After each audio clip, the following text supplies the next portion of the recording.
Hello दोस्तों, मैं हूं प्रतीक शुक्ला और आज हम बात करेंगे एक बहुत ही इंपॉर्टेंट टॉपिक के बारे में जिसका नाम है फाइनेंशियल प्लानिंग। क्या फाइनेंशियल प्लानिंग करते हैं?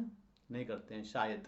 अगर आप नहीं करते हैं तो स्टार्ट कर दीजिए, क्योंकि फाइनेंशियल प्लानिंग एक बहुत ही इंपॉर्टेंट प्लानिंग है जिसको हर बंदे को फॉलो करना चाहिए।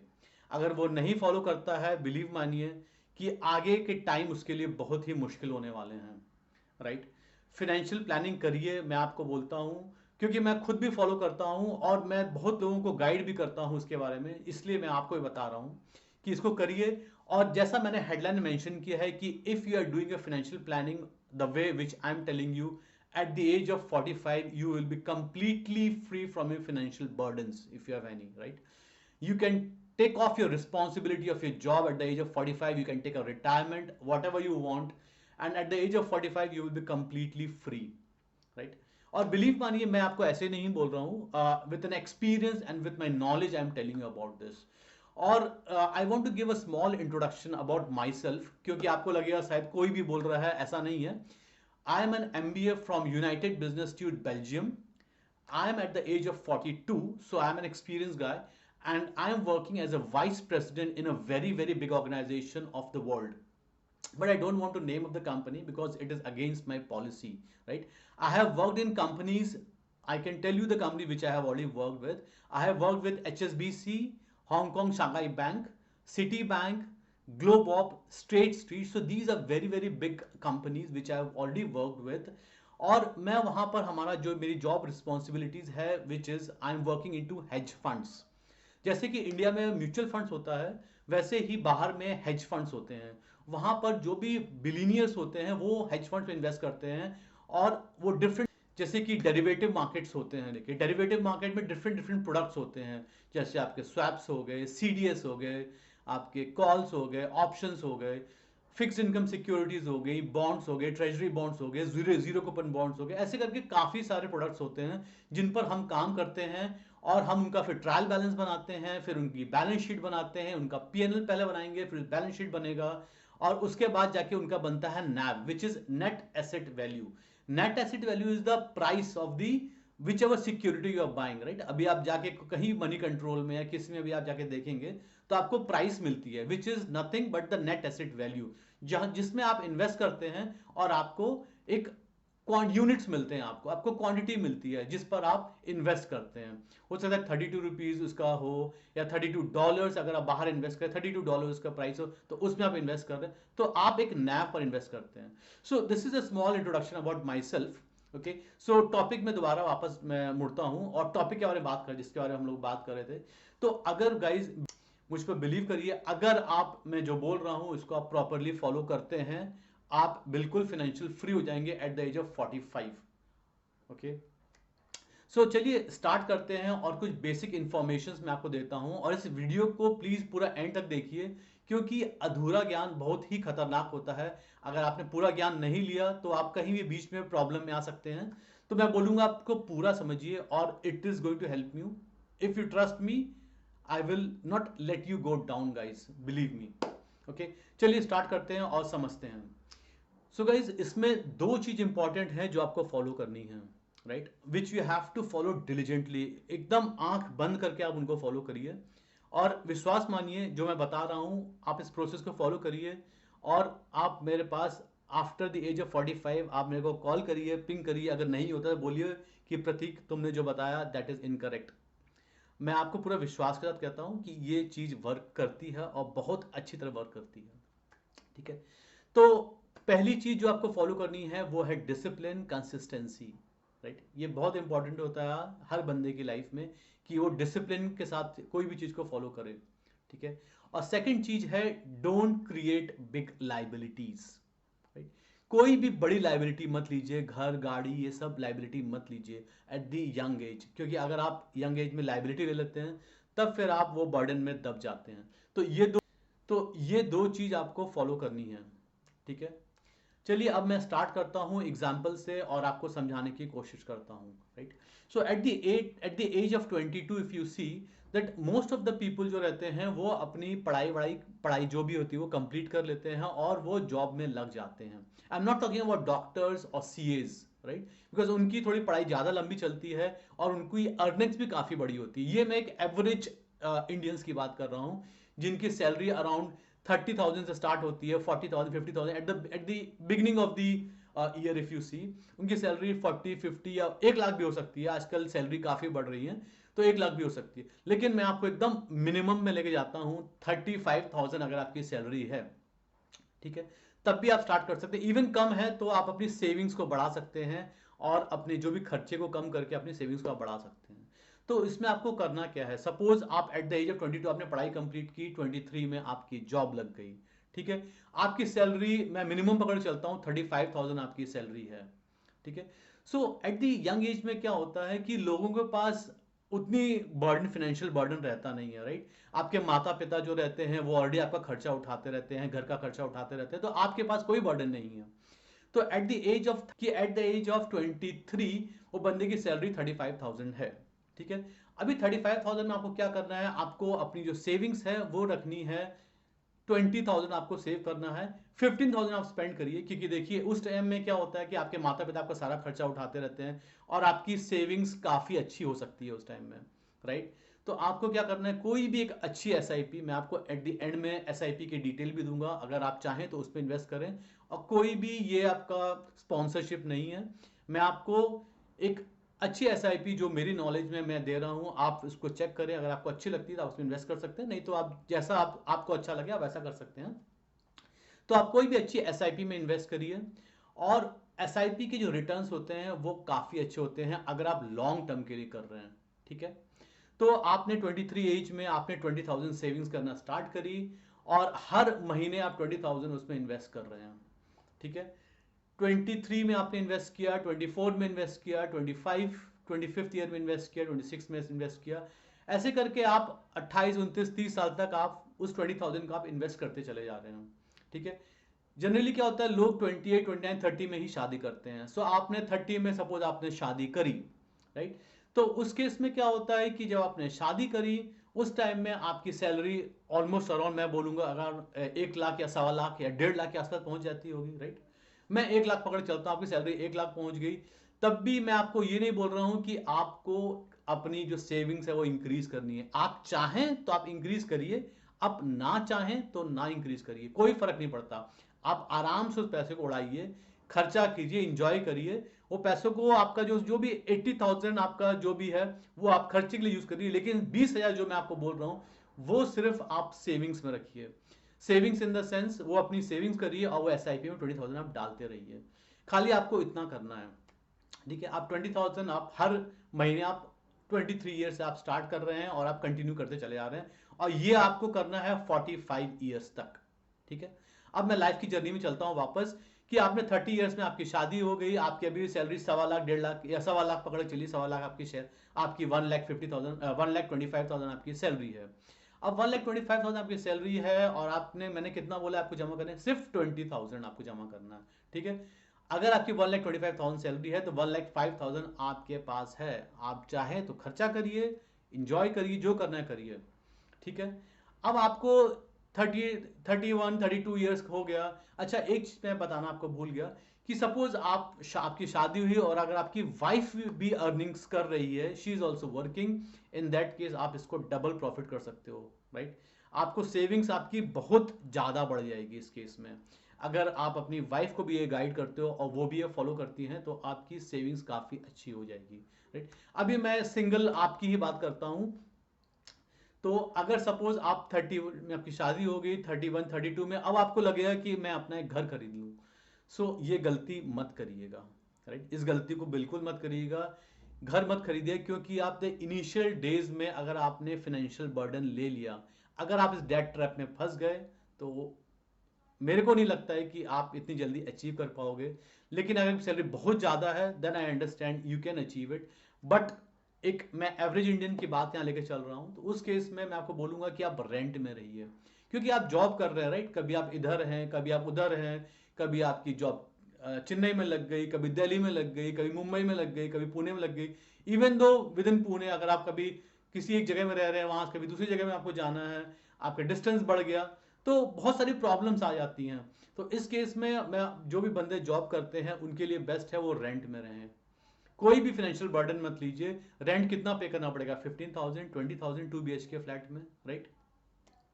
तो आप इतना खर्चा करिए, कोई दिक्कत नहीं है। लेकिन आप जो मैं बोल रहा हूँ 20,000 आपको SIP में डालना ही डालना है, वो आपको एकदम डिसिप्लिन फॉलो करना ही है, ठीक है? 32 33 हो गया, आपके बच्चे भी हो गए, उनका भी खर्चा बढ़ रहा है, आपकी सैलरी बढ़ रही है, लेकिन मैं सेविंग्स में कुछ बढ़ाने नहीं बोल रहा हूँ। आप अपने पैसे को जितना आपका एक्स्ट्रा अर्निंग्स होती जा रही है, आप आराम से इंजॉय करिए उस पैसे को। क्योंकि लोगों का शायद मानना यह भी होगा कि आपका कहने का मतलब है कि मैं घर नहीं लूँ, गाड़ी नहीं लूँ, कुछ भी मत लूँ, मैं कमाऊँ भी, मैं जितना भी मैं कमा रहा हूँ सब क्या मैं सेविंग्स में डाल दूँ? तो वो भी नहीं हो रहा है, आपकी सेविंग्स काफ़ी बच रही है, राइट? आप बहुत ज़्यादा पैसा बचा रहे हो, सिर्फ 20,000 आप उसमें SIP में डाल रहे हो, बाकी सब पैसा आप खर्चे में उड़ाना चाहो तो आप उड़ा दो। और उसमें भी अगर आप बचा के सेविंग्स और करते हो तो मतलब कॉर्पस आपका कहाँ पहुंचेगा, आप उसको आपको मैं आपको एंड में दिखाता हूँ कि आपकी उम्मीद से ज़्यादा आपको पैसा मिलेगा, ठीक है? मैं सिर्फ 20,000 के भी यहाँ बात कर रहा हूँ। तो अगर आपने वो कंटिन्यू किया 20,000 आप वो कंटिन्यू कर रहे, 32 ईयर्स एज आपकी हो गई, 33 बच्चा हो गया, आपकी सैलरी भी बढ़ गई, तो भी आप वो आपका जो अमाउंट है वो पूरा बचा हुआ, सिर्फ 20,000 आपकी सेविंग्स में जा रहा है। बाकी आपके खर्चे जो हो रहे हैं, रेंट का भाड़ा हो गया, जो भी आपकी ट्रैवलिंग हो गई, जो भी हो रहा है वो सब आपका अलग खर्चा हो रहा है, लेकिन ठीक है। अभी क्या बोलते हैं 34 हुआ, 35 हुआ, अब आपको लगा कि क्यों ना गाड़ी खरीद ली जाए, राइट? अगेन मैं आपको बोलूंगा कि इस ट्रैप में भी मत फंसिए, राइट? इसका सबसे अच्छा तरीका है ओला है, उबेर है, रैपिडो है, बहुत सारे हैं, लेकिन राइट? और सपोज मैं एग्जांपल में आपने गाड़ी खरीद ली, राइट? आप कितनी की गाड़ी खरीदोगे? 12-15 लाख की तो गाड़ी खरीदोगे, राइट? 10 लाख, 12 लाख, 15 लाख, कुछ भी पकड़ लो, ठीक है? 12 लाख की आपने गाड़ी खरीद ली, आपका EMI कितना? एटलीस्ट 10,000 EMI होगा आपका, करेक्ट? 10,000 आपका EMI हुआ, गाड़ी ली आपने, गाड़ी का मेंटेनेंस का खर्चा मंथली पकड़ के चलिए 2,000 होगा, 2-3 हज़ार रुपया होगा, राइट? आप कहीं भी घूमने जाएंगे, पेट्रोल खर्चा होगा आपका, ठीक है? महीने का मैं बहुत मिनिमम में चल रहा हूँ, मैं आपको अभी जो बात कर रहा हूँ बहुत मिनिमम की बात कर रहा हूँ मैं आपको। आप अपने लाइफ में मैं एकदम प्रैक्टिकल बात बोल रहा हूँ। अगर आप इसको समझ सकते हैं तो ये बहुत अच्छी चीज है। समझिए, मैं आपको एकदम लॉजिकल और प्रैक्टिकल बात कर रहा हूँ, कोई भी आलतू फालतू की बात मैं नहीं कर रहा हूँ कि मैंने खाली दिखाने के लिए मैं आपको बोलूँ कि भाई आप इतना खर्चा कर रहे हो या इतना पैसा आप सेव करोगे, ये करोगे वो करोगे। मैं बड़ी बड़ी बातें नहीं बोल रहा हूँ, जो एक लॉजिकल है वही मैं बात कर रहा हूँ, ठीक है? अभी आप 10,000 आपकी EMI हो गई, 2,000 मिनिमम आपकी सर्विसिंग का, 2 से 3,000 हो, 3,000 तो पकड़ सकते हैं, राइट? मंथली 10 + 3,000 13,000 पेट्रोल का खर्चा करेंगे, 2-3 हज़ार रुपया, 15,000 पकड़ लीजिए, ठीक है? 15-16 हज़ार के आसपास रहेगा, 15,000 पकड़ लीजिए आपका मंथली। आपका 15,000 गाड़ी लेने के बाद बंद गया, अगर आपने गाड़ी ले ली तो, ठीक है? आप कितने बार जाएंगे घूमने के लिए इन अ मंथ? 3 से 4 बार। सैटरडे संडे तो जाते होंगे, लेकिन उससे तो ज़्यादा नहीं कहीं जाएंगे, राइट? संडे संडे आप घूमने जाएंगे, 3 से 4 बार जाएंगे। ट्रैवलिंग में आपका कितना खर्चा होगा? आप एक बार जाते हैं ट्रैवलिंग, कितना खर्चा होता है आपका? 1,000 रुपया, 1,500 रुपया, राइट? इससे ज़्यादा तो नहीं खर्चा करेंगे आप। कहीं भी घूमने जाएंगे, आसपास की जगह मैं बोल रहा हूँ, जैसे आप आसपास कहीं भी मॉल में जाते हैं, मूवीज देखने जाते हैं, कहीं भी जाते हैं, 1,000-1,500 रुपया खर्चा ही होता होगा, राइट? राइट? ट्रैवलिंग की बात खाली मैं कर रहा हूँ, ठीक है? तो आप महीने में कितना खर्चा करेंगे ट्रैवलिंग पर? 4,000, 5,000, 6,000, 8,000? इससे ज़्यादा तो नहीं खर्चा करेंगे। चलिए 10,000 मैं बोल देता हूँ, आप 10,000 खर्चा कर रहे हैं, तो आपको उबेर करिए ना, रैपिडो करिए ना। क्या जाता है आपका? आपको ड्राइवर फ्री में मिलेगा। गाड़ी लेंगे तो 15-16 हज़ार रुपया गाड़ी में खर्चा करेंगे आप। 15 से 16 हज़ार रुपया हर महीने आप खर्चा करेंगे गाड़ी पर। उससे बढ़िया आप यहाँ पर खर्चा करिए, गाड़ी मंगाइए, 8,000-9,000 रुपया खर्चा होगा आपका महीने का। इससे ज़्यादा क्या आपका, इससे ज़्यादा खर्चा होगा, राइट? तो मैं वही बोलूंगा कि ये बर्डन को भी मत लीजिए, कोई गाड़ी मत खरीदिए, थोड़ा सा पेशेंस रखिए, थोड़ा सा टाइम दीजिए अपने फाइनेंसेस को ग्रो करने के लिए, ठीक है? अभी आप 40 हो गया, 42, 43, 45 हो गया, ठीक है? अब 45 की एज में जाके अगर आप अपना कॉर्पस देखेंगे तो वो एक बहुत ही अच्छे अमाउंट में आ गया होगा। अब मैं आपको जाके एक्सेल में जाके मैं आपको दिखाता हूं कि आपका कॉर्पस कितना बन जाएगा और आपकी क्या आपका स्टेटस रहेगा। ओके दोस्तों, सो ये एक्सेल शीट मैं लेकर आया हूँ और यहाँ पर कुछ एग्जांपल्स मैंने रखे हैं म्यूचुअल फंड्स के। तो आप इसमें देख सकते हैं कि इनके रिटर्न्स कैसे हैं। अभी मैं स्टार्ट करता हूँ quant active fund direct growth से। तो आप इसका रिटर्न देखिए, 3 ईयर्स के रिटर्न कितने हैं इसके, 37.01%। और 5 ईयर्स के रिटर्न कितने हैं, 24.14%। अब नेक्स्ट है Parag Parikh flexi cap fund direct growth. इसके रिटर्न कितने हैं 3 ईयर्स के, 26.17%। और 5 ईयर्स के रिटर्न कितने हैं, 19.42%। अब मैं देखता हूँ कुछ क्वांट लार्ज और मिड कैप फंड। ये एक लार्ज और मिड कैप फंड्स हैं जिसमें वो इन्वेस्ट करते हैं और इनका रिटर्न कितना है 31.60%। और 5 ईयर्स का रिटर्न कितना है 18.96%। तो इसी तरह काफ़ी सारे आप देख सकते हो। एक है PGIM India flexi cap fund direct growth. इसका रिटर्न कितना मिल रहा है 26.01% 3 ईयर्स में, और 5 ईयर्स में 18.45%। तो शॉर्ट टर्म में क्या होता है कि आपके रिटर्न्स काफ़ी हाई भी हो सकते हैं, काफ़ी लो भी हो सकते हैं। लेकिन अगर आप लॉन्ग टर्म में देखेंगे तो आपके एक्चुअल रिटर्न्स हैं वो निकल कर आते हैं। सो अभी हम लोग यहाँ क्या बात कर रहे हैं, एक लॉन्ग टर्म इन्वेस्टमेंट की। तो आपके रिटर्न्स हैं वो ज़्यादा फ्लक्चुएट नहीं करेंगे, बहुत ज़्यादा हाई भी नहीं जाएंगे और बहुत ज़्यादा लो भी नहीं जाएंगे। तो आपके एक लेवल पे, जैसे मैंने आपको बताया कि अगर आप अराउंड 16 to 18 या 20% तक आप रिटर्न समझते हैं तो वो आपको आराम से आप अचीव कर सकते हैं। ठीक है, तो ये कुछ एग्जाम्पल्स हो गए फ्लेक्सी कैप और मिड कैप और लार्ज कैप फंड्स के। अब मैं आपको कुछ एग्जाम्पल्स दिखाता हूँ शॉर्ट जो स्मॉल कैप फंड्स होते हैं। लेकिन अब ये देखिए, ये है स्मॉल कैप फंड्स। ठीक है, तो अभी आप ये देखिए, अगर इन स्मॉल कैप फंड्स को अगर आप देखिएगा, मैं इसको साइड करता हूं और ये मैं आपको दिखाता हूं। तो ये स्मॉल कैप फंड्स है, ये है quant small cap fund direct plan growth. तो इसके अगर आप रिटर्न देखो, कितने रिटर्न है इसके, ये देखिए 3 ईयर्स के रिटर्न कितने हैं इसके 52.66%। और 5 ईयर्स के रिटर्न कितने हैं 31.05%। उसी तरह अगर आप देखिए quant infrastructure fund direct growth, इसका रिटर्न कितना है 3 ईयर्स का 47.69%। और 5 ईयर्स का कितना है 26.93%। ठीक है, अभी जैसे हम बात करें अगर एक्सेस स्मॉल कैप फंड की, इसका कितना है 37.79%। और 5 ईयर्स रिटर्न कितने हैं 24.98%। तो आप देख सकते हैं कि स्मॉल कैप फंड में रिटर्न कितने हाई मिल रहे हैं आपको। क्योंकि स्मॉल कैप फंड्स क्या होता है, वो थोड़ा सा रिस्की ज़्यादा होता है। राइट, अगर आप शॉर्ट स्पैन को लेकर चल रहे हैं तो वो एकदम आपको 40-50% रिटर्न भी दे सकता है और आपको सीधा ला के अराउंड 7-8% या 5% या 3% में भी ला सकता है। ये शॉर्ट टर्म के लिए हो गया। लेकिन हम लोग यहाँ पर बात कर रहे हैं लॉन्ग टर्म के हिसाब से। तो अगर आप लॉन्ग टर्म के पर्सपेक्टिव से सोच रहे हैं तो आपका रिटर्न आप आराम से सोच सकते हैं अराउंड 20-25% आपको रिटर्न ये स्मॉल कैप आराम से दे सकता है। ठीक है, और मैं क्या बोलूँगा कि आप एटलीस्ट 10,000 आप स्मॉल कैप में इन्वेस्ट करिए और ऑलमोस्ट बाकी जो है लेके आप इसमें इन्वेस्ट करिए, फ्लेक्सी कैप में, mid cap, large cap companies में इन्वेस्ट करिए, जहां पर आपको रिटर्न आराम से 17, 18, 16% रिटर्न मिल जाएगा। और आपको स्मॉल कैप में आपको आराम से 20-25% रिटर्न मिल जाएगा।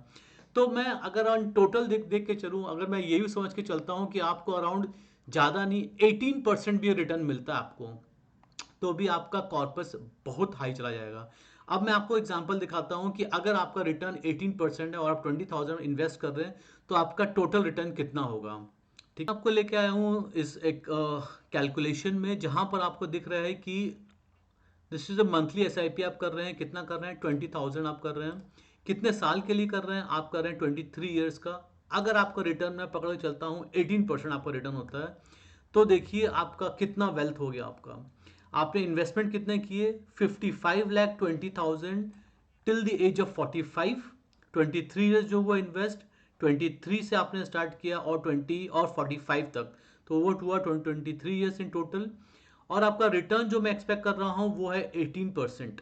राइट, कुछ आप 10,000 आप इन्वेस्ट कर रहे हैं मिड कैप और फ्लेक्सी कैप फंड्स में, और 10,000 में इन्वेस्ट कर रहे हैं स्मॉल कैप फंड्स में। ठीक है, तो आप आराम से, जैसे मैंने आपको बोला कि 18% आपको अराउंड 20-25% तक भी इंटरेस्ट जा सकता है, लेकिन मैं मिनिमम पकड़ के चल रहा हूँ कि 18% आपको रिटर्न मिलता है। तो आप देखिए आपको कितना कॉर्पस बनता है 8,10,66,634। तो मैं आपको लास्ट करके दिखाता हूँ। ये देखिए आपने 55,20,000 जो है वो आपने इन्वेस्ट किया है और आपका वेल्थ गेन हुआ है 7,55,46,000 और टोटल वेल्थ कितना हो गया 8,10,66,634। ठीक है, तो ये आपको रिटर्न मिलता है। अगर कुछ मैं बोलता हूं खुदा ना खासा तो रिटर्न और कम हो जाए 16% भी हो जाए अगर, तो भी आपको कितना मिलता है। तो आप देखिए, अगर मैंने आपको अभी मैं 16% पर दिखा रहा हूं, ये आपका रेट ऑफ इंटरेस्ट है 16%।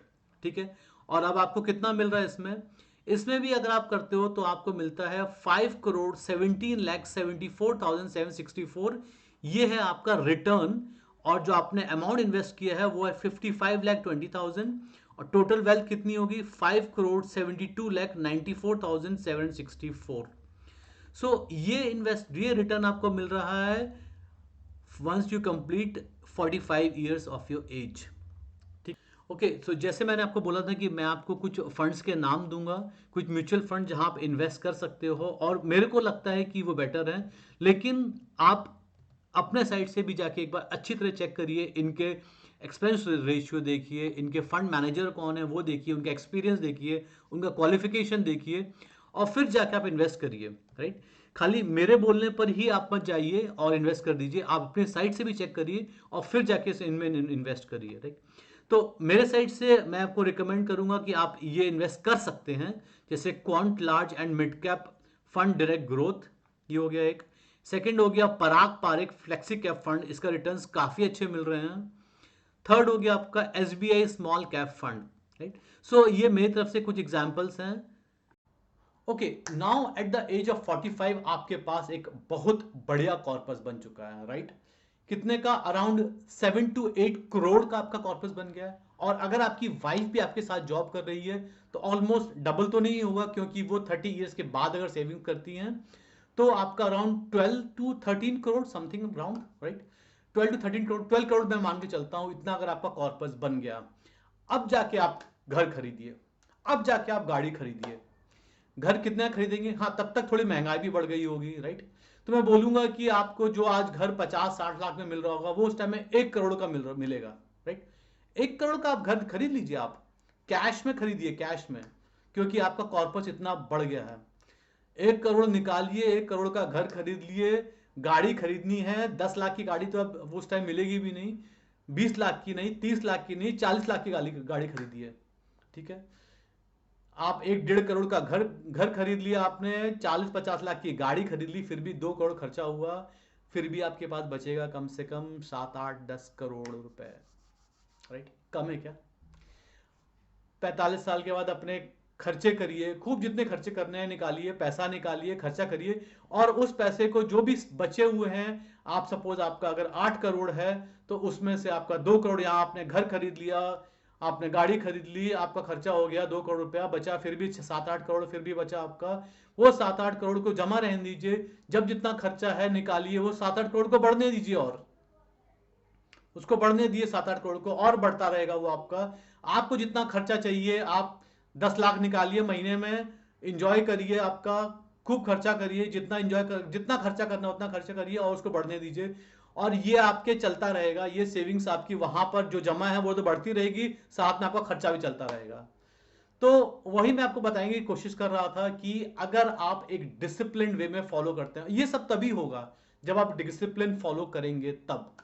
अगर आप डिसिप्लिन फॉलो नहीं करेंगे तो नथिंग विल वर्क आउट। लेकिन गाइस, जो मैं आपको बता रहा हूं, मैंने खुद भी ये चीज फॉलो करी है और आज मैं लाइफ में बहुत खुश हूं, और आप भी बहुत बहुत खुश हो सकते हैं अगर आप जो मैं बोल रहा हूं उसको अगर आप फॉलो करते हैं तो।